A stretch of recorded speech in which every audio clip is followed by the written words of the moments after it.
this is the match that a lot of us have been waiting for. Dylan Shawver is proven performer.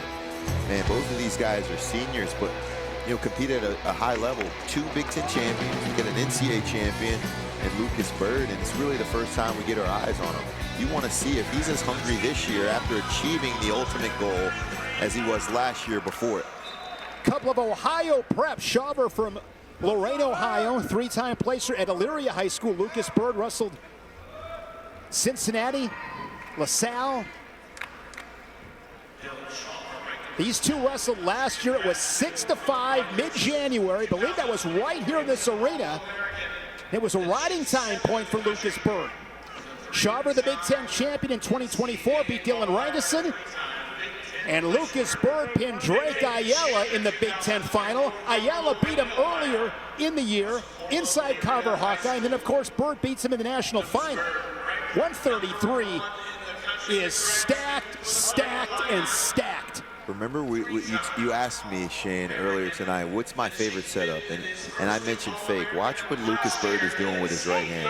His right hand's just swiping at the knee, right? So no intent on shooting, but it's just keeping Shawver at bay. It's keeping him uneasy. And then he's starting to pepper in his righty collar tie. So it's a combination between right hand to the knee, combo of right hand to the head, and it's keeping Shawver outside of the center of the circle. He's doing a great job of controlling center.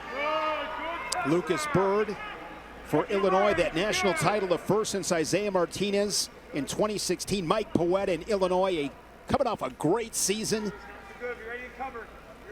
They were really good at the Big Tens.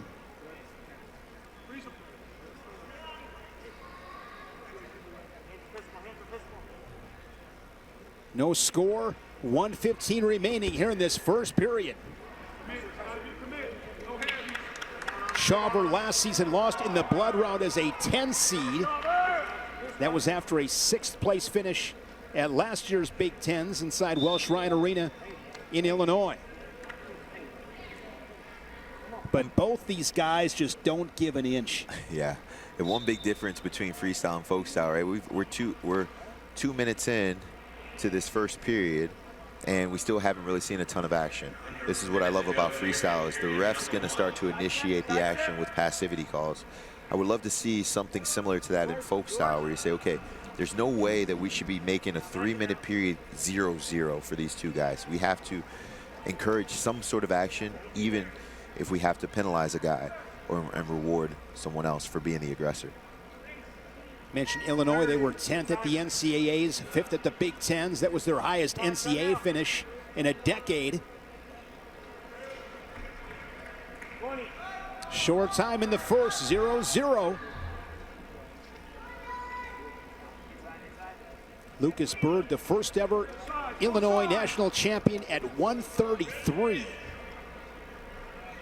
21st wrestler to win a title in the Fighting Illini singlet. Shawver and Byrd will take a scoreless match to the second. Any little tidbits in that first period that resonate? It's hard. Both of these guys are so extremely stingy that it's almost this war of attrition, right? Death by 1,000 cuts. Can I be the last guy to make a mistake here? I think that, if you remember in Lucas Byrd's NCAA final, I believe it was 1-1, crazy match, no takedowns, multiple overtimes. And so, he's not a guy that is intent on going out and scoring tons of points, but he's really hard to take down, and that's a reversal. Whoa, wow. Gets the one. It looked like Shawver was going to get the reversal, but he does get the escape. But based on the way that sequence played out, Byrd fortunate to just give up the one. Yeah, that was 3-2 over Drake Ayala, second tiebreaker on the riding time. He is so tough. I mean, Lucas Byrd, what I appreciate about him, Jordan, is the grit. Doesn't give an inch. Nice attack here by Byrd on the edge. His edge wrestling is great. The mat returns. He's not going to just give you anything easy. Nothing for free against Lucas Byrd. And this is a hard position. Shin whizzer? To finish here, right? Because you're trying to, not only are you trying to pull him back in, you're trying to keep him from pulling you out. all while leveraging position and trying not to expose your ankles. Look at that kick out there. Dylan Shawver is a very, very good wrestler. Yes, that was such a high IQ sequence right there. Right, like I think most people are looking at a failure by Lucas Byrd to score, but I'm looking defensively. That was such a skillful sequence there by Shawver. Dylan Shawver, 3 times, over 20 wins in a season for Coach Goodale. Made the national tournament 3 times, looking to get back on the podium. 7th in 2024, as I mentioned.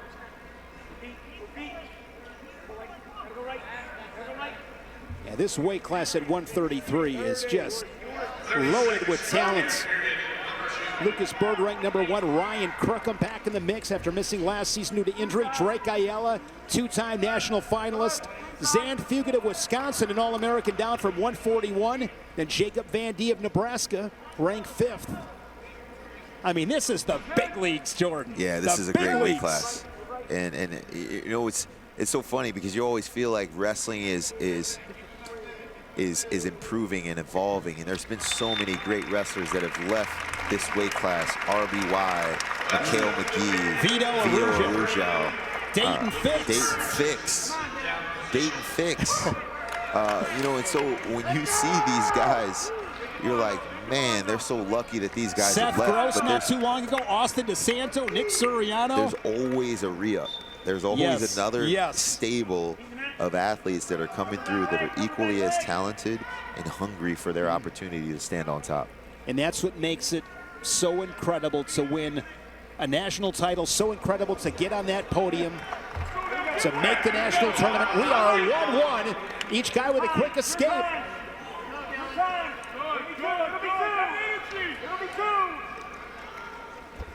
Oh, nice shot, covered ground. Attack.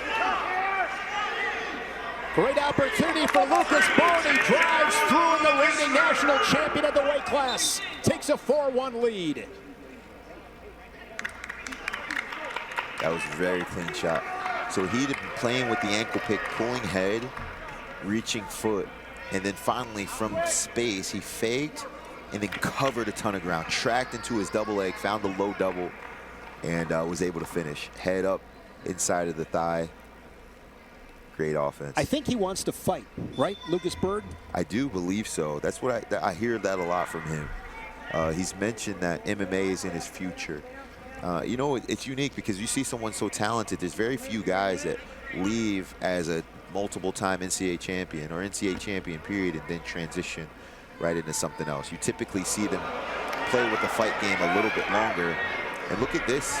Look at this position. Shawver was looking for something big, and Lucas Byrd was able to anticipate that. And it's going to be 2 near fall for Lucas Byrd. I heard you once, JB, when somebody asked you about MMA, you said, I just really don't want to get punched in the face. Lucas Byrd is one of those guys. He don't care if he's getting punched in the face. Well, if you lose a wrestling match, you go have dinner with your family. You lose a fight, you go to the hospital. Right? That's a completely different post-match experience. But he's one of those guys. You got to be a little bit crazy to get into that game. You got to have a screw loose, and he's been able to do it with an extreme amount of discipline. Watching him compete, but watching the competitor and how hungry he is, it shows me that he's a guy that I think will transition well into MMA. He's been one of my favorite guys to cover the last 10 years. I just love how he wrestles, just the grit. He's gritty. Whoa.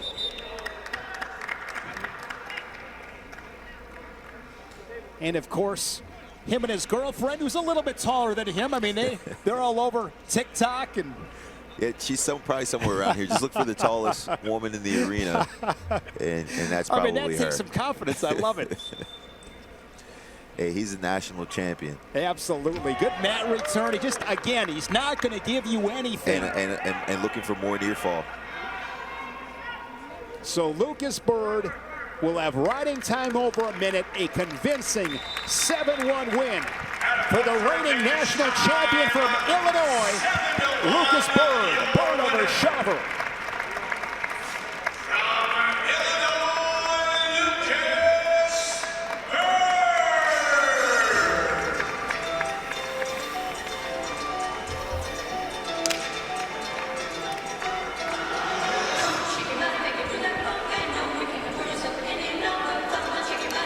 He's good. He's very good.